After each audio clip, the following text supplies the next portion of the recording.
This podcast is for you. Listen to powerful guests who have persevered through challenges so you can gain strength to build your championship life.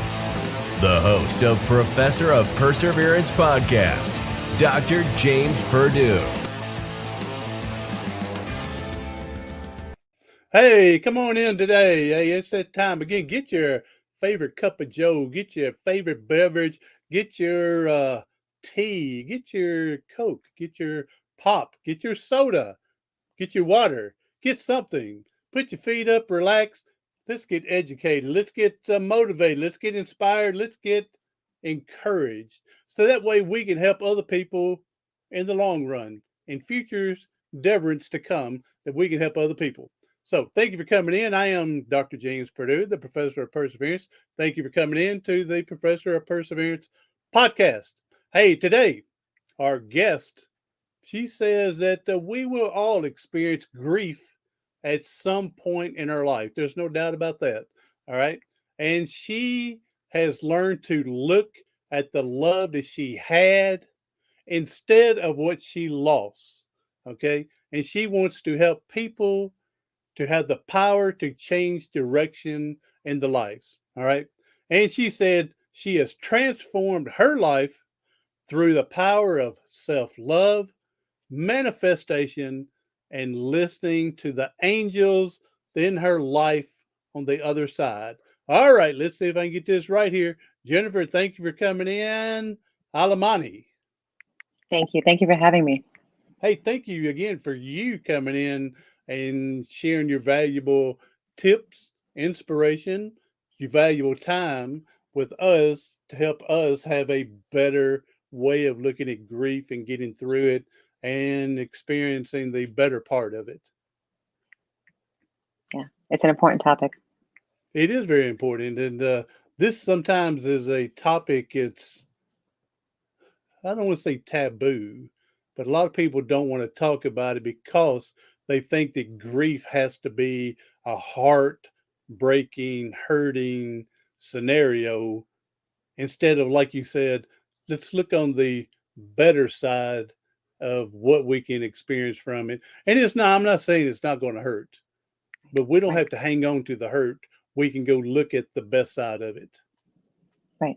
So, all right, Jennifer, if you want to go ahead and jump on in and share your story with us, and go ahead and listen so we can help the people coming in. Yeah, my boyfriend, he passed away about 2.5 years ago now. And I started journaling about 2-3 months after the loss. I've always been one to journal my thoughts, and I went out by the pool and I started just writing things down. And it was coming out very quickly. And I was grieving and crying the entire time. But it was very cathartic for me. But as I was writing, it was very quickly, and I knew that it was more than myself. I was getting this message that I was meant to help others, and express, my pain through the words that were coming out. And then through all of it, I want to say a lot of other things came out. My mother had passed away about 13 years ago, so I realized I hadn't really fully grieved for her. So things were coming out about that. And then I also discovered that I really hadn't had a lot of self-love for myself, I realized, through the pain. So that uncovered a lot. And then I started to, just continue to write that. And then at the end of 2019, I want to say 5 months later, I had a book on my hands, I realized. Oh, yeah. And I wrote a book that I experienced, was told I had colon cancer. And so I decided I'm going to journal it pretty much, whatever happens, because I figured if it's something that really bad happens and I don't make it, and it's going to be out there to help somebody, hopefully. But if it's on the good side and good comes out of it, I still have a book. So one thing about journaling, once you piece it all together, you definitely have a book. And you're journaling, you got your book, and it's called Mark My Love, a memoir. So people, you go check out Mark My Love. Mark is, I'm assuming, is the boyfriend's name, not just marking a piece of paper, but Mark My Love. And again, it's a memoir from Jennifer Alemany, not with the T, Amani. Alemany. There we go, Alemany. So, all right, Yeah, so I titled it. Yeah, I titled it "Mark My Love" because I was actually marking love in my life. Because I kind of go through little bits of love across my life. I talk about a first love in there too, and little things like that. So I kind of go into that. So that's why I titled it that way. That's actually not his name, but Okay, okay, I got yeah. you. All right. Hmm. Now, Yeah. maybe this question doesn't really pertain to what's going on, but I mean to help the listeners a little bit, and I guess for me as well, is how did he pass away? I mean, not to say that's important compared because we're all going to go some way somehow, Hmm. but it may help somebody else that's going through whatever he may have went through. Yeah, it was cancer. It was cancer. I don't discuss a lot of the details of that in the book, but just for clarity, it was cancer, and it Okay, was it was very quickly. So all yeah, right, an aggressive type. yes, yes, and I had the same experience with my mother. Different type of cancer, but aggressive. With her, she was diagnosed and she was gone 30 days. Wow. So similar experiences, just different loves in my life and at different points. Yeah, Yeah. yeah. And so, all right. So now going through this grief, and again, we're not saying it's not painful. We're not saying that you tried to ignore it. But you did mention you may not have fully grieved with your mother, but you learned some stuff with your boyfriend grieving that you got to experience and then hopefully finish the grieving you think with your mother. So Yeah. what did you learn for you to be able to move on that you maybe you didn't with your mother? Yeah, I didn't give myself space to grieve with my mother. I think with him, I I gave myself space to grieve pretty quickly. I didn't bottle it up. I want to say, and I think with her, I bottled it up. I almost didn't want to accept it, and I think that played a big part in it. I think with him, it to give you some clarity about our relationship, we had met about 10 months prior to him passing. So Hmm. this was a relationship for both of us, like later in life. I'm already in my 40s. He was in his 50s. He had had a divorce. I had a long-term relationship that had ended. So it was finding love again where we didn't think that we'd find love again at that point in our lives. So we fell in love very quickly. And then he got sick and then he was gone 10 months later. So the shock was different for me, I want to say, right? Because you're talking, I fell in love and then this whirlwind of emotions, he gets sick and then he's gone, right? All in 10 months. It's a lot, you know. Oh, exactly. Yes. I mean, you're finding love you never thought would happen again, and then all of a sudden, 10 minutes it's gone again, and Yeah. that Yeah. that had to been devastating. Going along with the grief, Yeah. that would be one of the things that it's a good thing to say. I know you're still it's a spiritual because you mentioned that with your and I don't know spiritual or religiously whatever you want to call it, but that would be one of them things that you're glad God is big enough that you can say, why would you send me this love to take it away from me? Hmm. Yeah, because when he got sick, I always spoke to my mother on the other side. I always speak to her all this whole time.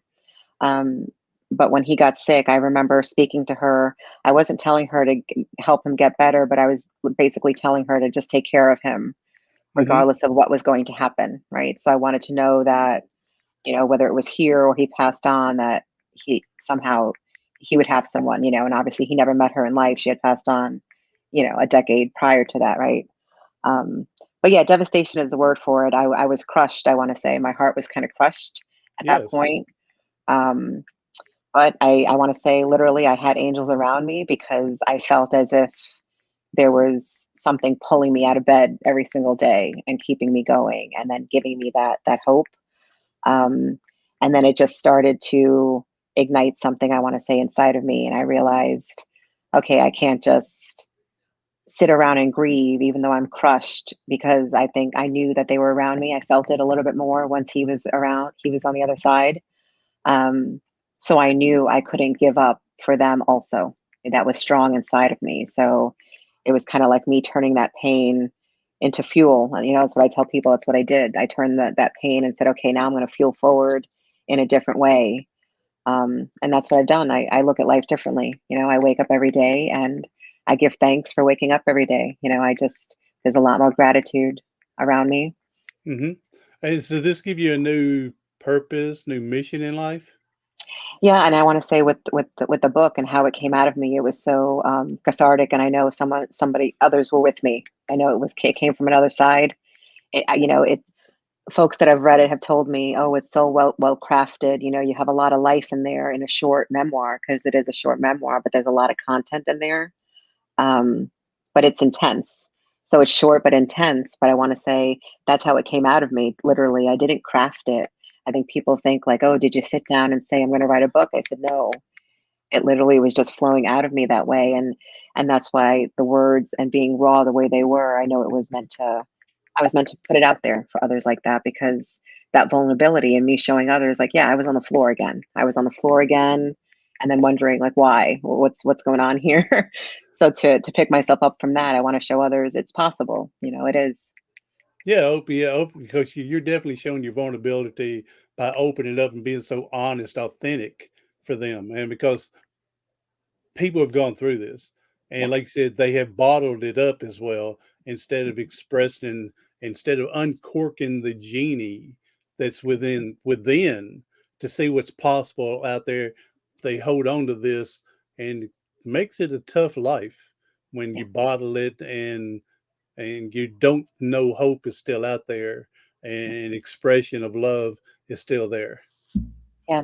I think when I started to write and I was releasing it more and more, and I knew I wasn't just crying for him. I knew I was crying for my mother too again, and all of that. I felt a freedom afterwards. The last chapter in the book, I title it Freedom because I feel like I have a new life. I feel like everything is kind of just turned over for me and things are easier. I realized that keeping myself in that grieving mode that entire time, even though I didn't realize I was doing it, I realized I was making life a little bit harder for me because I wasn't authentically happy at any given point that whole Would you time. could would you consider yourself a writer, author? I mean, author now because it's been published, but would you consider yourself a person that you would have thought would ever write a book any time during your life? Were you a writer, a journaler, expressive self? Yeah, I've always been a journaler my entire life. And I want to say when I was in high school and college, I had a lot of teachers and professors actually tell me, like, you can write. But I just never looked at it as doing it as a profession, to be honest. My background and coming from a Latin background with a single mom, it wasn't like, okay, go in that creative space. It was being more logical with how we looked at life. But I realize now I've been asking what's my purpose of the universe for the past, I want to say at least 4 years. I've been wondering because I knew my former HR profession of 22 years like wasn't. I knew it wasn't my purpose the entire time. And I feel like with this, I realize, oh, wait a minute. I think this is it. It feels right and it feels easy and natural. Now, I don't know. Again, I can't put your purpose on you, but I would think this is part of it, and it's to help. I believe we're here to help each other Yeah, somehow on this earth. yeah, Okay, so I can't help everybody because I won't see everybody. I can't right. touch everybody, but the people who come in contact with, hopefully, I'm leaving them with a better impression of themselves Hmm. and other people, then they eventually are going to use something to help other people. And so, the Yeah, same thing with you. Your purpose now, I can say, I don't know if it's your full purpose. And hmm, again, our purposes can change yeah, during the years of life as well. But right. yeah, I definitely believe your purpose is to help other people grieving and help them get a better instinct of a better Hmm. life still to come. Yes, absolutely. And that there's more love to come. I think that's the bottom line too for me to share with people. I haven't found a new romantic love yet, but I'm open to it now at this point. But I want to tell people that, once our loved ones pass, it doesn't mean that those relationships ended. They're just in a different way now, those relationships, that love still continues. Um, but I also know that they want us to move on and love again, and things like that, with our life because we're still here. And I think that's important to them. Do you think part of the not people maybe not experience other love, it maybe it's not the grieving part, but maybe they feel guilty Yeah. that if they find someone else, they're worried that they'll forget about the others, or Yeah. maybe they're too worried what other people think. You know what I'm Yeah. saying? Yeah, I think it's a combination. I think that I think with my mom, I didn't want to move on in life because I think that maybe she was watching in a sense, and I thought, well, she's thinking, why am I moving on in life, without her, right? I think that came into play a little bit. But with this romantic love, definitely, I want to say in the book, I call him the love of my life. That I found the love of my life, and then he's gone. But now I realize in my own growth that there's I think there's a higher love also than just love of this life. I think that I have a spiritual partner out there, I want to say that it's a different level.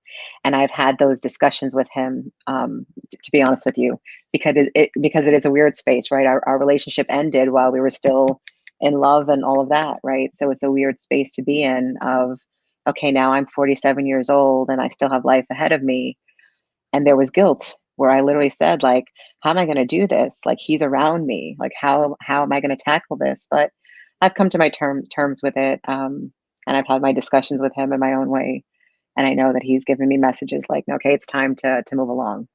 Well, if And they had and that unselfish love, then yeah, they're looking for you to continue being happy in life and right, continue, and they know part of it to be happy in life is to find love again and to move right, on. In any person, if they're unselfish, would encourage you to move on in life and don't forget about me, but go ahead and yeah, I give you, don't sit there and go, I'm the only one ever for you. No, I want you to experience the best in life that you can. right, right. Absolutely, absolutely. But it's hard. It's hard to cross that bridge, when you're the person going through it.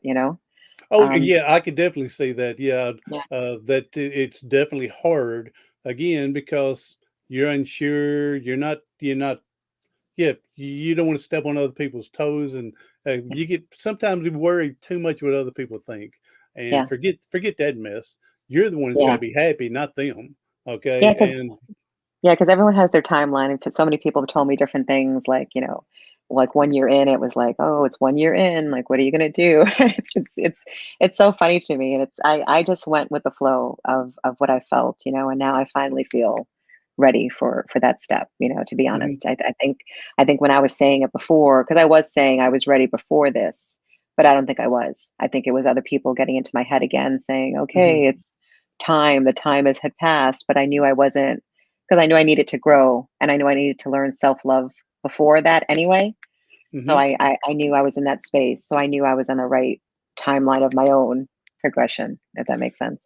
No, no, it's perfect sense. And I just had a podcast right before I come on to you. Had one earlier today, and she was talking about we need to definitely love ourselves as much as we're supposed to love our neighbors or love our friends or love our spouse or love our boyfriend, girlfriend, whatever. We need to love ourselves as much. And when we can love ourselves as much, then we can open ourselves up to experience more love.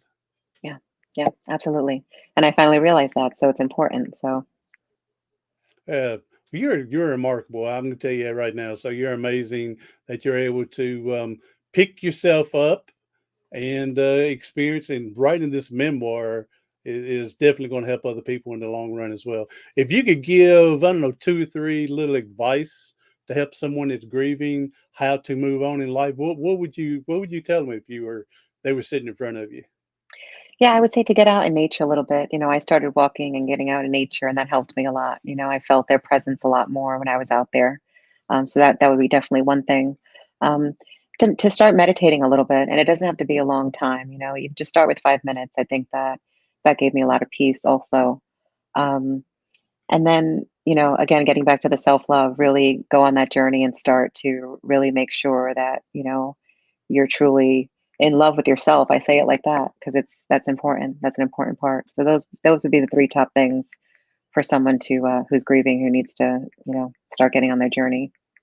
I love the mother nature thing that I'm in a wheelchair from playing football, got my neck broken. So I can't get out on the country to go walk around. Boy, I love the smell of the country. I remember when I was a kid, Christmas this time of the year, we'd be out there cutting our own Christmas tree down. And here I am, 10, 11, 12, smelling the fresh air, smelling the pine trees, smelling the other, trees, smelling the manure out there. I Mhm. mean, just I Mhm. love Mother Nature, and I miss that I can't get out there per se to walk around. But that doesn't stop me from driving the countrysides in Hmm. my car and still experiencing this. So the Yes. get out there in Mother Nature somehow Yeah. would definitely somehow would definitely open your eyes, open your mind, open you spiritually again to realize there's a bigger place than just the world I'm living in and Hmm. what I can love and what we can see and love from it from there. Yeah. And definitely love what you said about find some me time. We call it, what do you want to call it? Like meditation or prayer or just go be by your, yeah, Hmm. find some me time. And they definitely, yes. Yeah. Absolutely. Absolutely. It's so important. Yeah, because again, if I've said this before, if you can't find your me time to keep you healthy, then you can't help other people if you're not healthy enough from the me time, from Right. stressing and worrying, Right. trying to help other people. You're over, if you get yourself so thin that you can't keep yourself healthy, you're not going to be able to help other people. Right. And think about it, right? If we all got to a point where we are taking care of ourselves and we're really truly healthy, think how many other people we could help, right? Because we could reach out to more and more folks, I feel. So, and I think that that's, like you said, we're meant to help each other in different ways. And and I agree with that too. I think that we're meant to discover how to love each other equally here also, without any bias. I think that's an important part of our journey. And today we're speaking with Jennifer Alemany with her book, Mark My Love, her memoir from losing her boyfriend. And she wrote this to help other people get out there, to help them get through the grieving process. Okay. Now, what's Jennifer looking for now? They say the hardest thing is not looking for love, that you're supposed to supposedly let it find you, which is hard if you're not looking. I mean, because I learned it's not going to knock on your door. So I guess what they're saying is don't push yourself so hard and be so desperate out there Mhm. that, put yourself out there that it's going to eventually find you. Yeah, I think so. I think that if you're truly, I think manifestation comes into play here with that, to be honest, right? I think if you're truly in a space where you're ready to have romantic love in your life and you're putting that out there, I think it will find you, right? It may not directly knock on your door like you're saying, but I think that if that's what you're generating in your space, it'll find its way to you. I strongly believe that now, if it's the right love, right? I think that because some of us in life we're seeking love so much, we're looking and wondering like, when's it going to find me and all of that. I've been down that path myself in life. Hmm. um, but I realize now it'll find its way to you. I know that. I strongly believe that now. So i'm not Yeah. i'm You not don't sitting get around worried about it. Yeah, don't get so desperate hunting and looking for, because then you're going to fall for anything that comes. Right. Right. Yeah, so yeah, like you said, you nailed it right on the head a minute ago. The right love, you Hmm. know, because again, if we're so desperate and looking, we're going to take the first thing that comes, and it may Hmm. not be the right thing for us. Right. But we were so desperate to want it that it takes us a while to fight this new battle to Yeah. to get out of it. So Yeah. yeah, we definitely got to be patient, put herself out there, eyes open, and get the, as you said, the right love. Hmm. Absolutely. So, all right, the grieving process, there's no time limit on it, is it? No, no. And I don't think there's an end time in it, right? I think I've said that to people more recently. I don't think it ever ends. I think it evolves in different ways. I'm never gonna not miss my mother. Um, but I feel her presence again. I feel her around me, and I know when I have her, when I'm interactive with her in my life in a sense, right? So say I'm cooking and I say to her like, "Oh, this came out good, mom. This time you used to like this," and I have that. It brings joy to my heart. So um I don't think the grieving process ever like ends, to be honest. Yeah, that's what I was saying a second ago is when I said there's no time limit. Don't think I have 45 minutes to grieve. Now I need to move on. Or don't think it takes 2 years to grieve. we're all different, and so it takes you as long as it takes you to Yeah. move on. And but remember, during this, there is life out there to still live, to experience. Right. And think about other life circumstances will come into play when you're grieving, right? For me, my boyfriend passed away in 2019. Then the pandemic came in 2020. So that came into play of the grieving process and life was on hold for everyone in a sense, right? So it was just different. My experience was different. So that 2 years that came into play because of that. So Wow, other life, no, sorry. no, I'm sorry. I'm sorry to interrupt, but you just I wasn't even thinking of that. But the Yeah. way COVID come and we shut down and everything the way it did, that Hmm. had to been a little bit more difficult and harder on you than I would think the normal because you're not getting out in Mother Nature, like you said a Right. while ago. So now you're having to look at the four walls in your own house and while you're grieving. And so that had been a little bit more difficult, I would think. I didn't Yeah. even think about COVID. I had, you know, God brought a dog into my life. I had gotten a dog. I want to say it was about 4 months or so after my boyfriend had passed. I had gotten a puppy. Um, but little did I know that COVID was going to happen. So I had this puppy. So thankfully, I had him. To be honest, there was a lot of motivation because of him. Right? I had to get out a lot because he was a puppy and he was young. So there was no choice, and me going outside at times.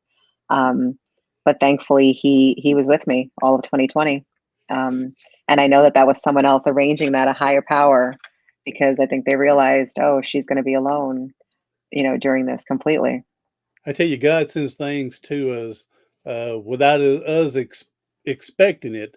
And of course, people say, and the Bible says it's all in His timing. Hmm. Again, but it seems like, yeah, we neither get certain love, whether it's a dog, brought into our time to prepare us for this COVID and the loss of your boyfriend, Hmm. or we get this kick in the pants right at a certain time in life to get us to move on and do what we're supposed to do or not do and move through his life as well. So Right. yeah, it's just and again it goes back to our perception.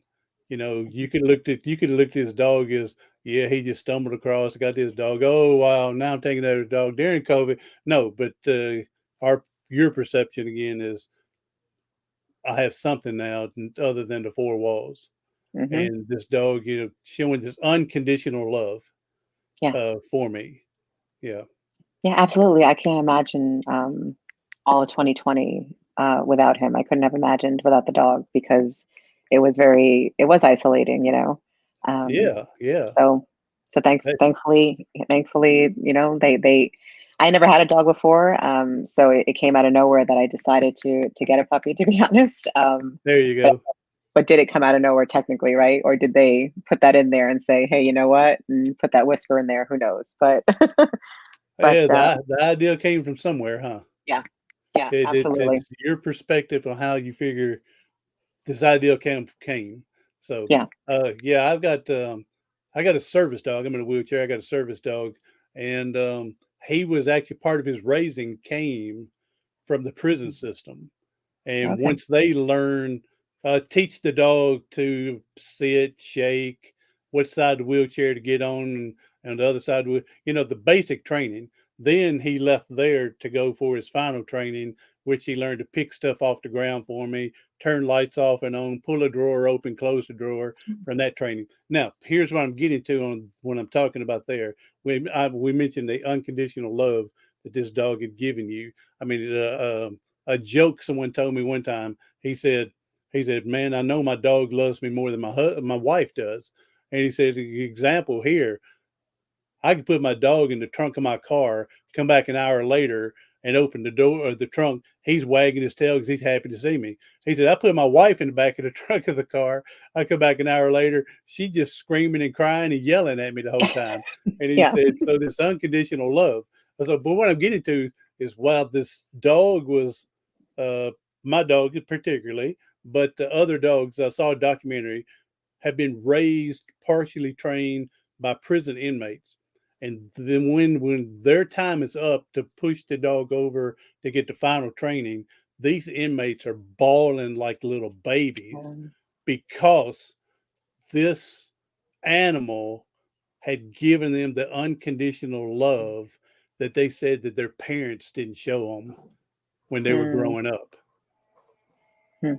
Wow, So, that's that's powerful. But yeah, yeah, it's hey, we got interesting because I want to say because I want to say with him, I want to say with my puppy, I realized when he came into my life, I always knew what unconditional love was because I had that from my mother, but I don't know, he just took it to another level for me. I want to say, and it's just it's very powerful. yes. Hey, we got Miss Southern Belle. Thank you for coming in. Hello to you. And she how we're doing today. And we're discussing today, Miss Southern Belle, on our podcast. We're discussing grief. And Jennifer here is giving some wisdom with her book and her memoir on how we can handle some grief and move on in life. So thank you, Miss Southern Belle, for coming in. Now, all right, Jennifer. Now we've got this going on, and we're moving on in life, and from there, from the grief, and so, is there any? I mean, again, there's no time limit on all this. Is there anything else of one big major point that you can give someone to help them with this? To just keep believing in love, right? I think that we become heartbroken with grief, and then we don't want to believe in love. And I want to say to keep believing in love no matter what. If that's going to get you where you need to be. Yeah, if we again, it goes back to it's the love, but we need to have hope in our life, and knowing with hope, good things are coming, and going from there. So, the Southern Belle, you make a great point. This time of the year with the holidays, a lot of people are sad with holidays that's coming, and it's a lot of it is because of grief that they're holding on to, and there's no good time to die, but it is Yeah, the worst when it's holiday season. It is the worst. And because then everybody's going, this is the first year without them for Thanksgiving. This is the first year without the so and so for Christmas. The first year without, and it's always, I don't care what time of the year, it's always yeah, going to be the first. yep, But yep, again, to have this grief right during the holiday season, yeah, it's a lot. That's the hardest yeah, from them. They don't have time to have this grief prepared for 6 months or 8 months. It's thrown to them then, yeah, and so yeah. yeah, it's the hardest. So Kathy's It's hard. Corner, thank you for coming in. Hello, and saying hi to Miss Southern Belle. So Kathy, thank you for coming in as well. All right, Jennifer.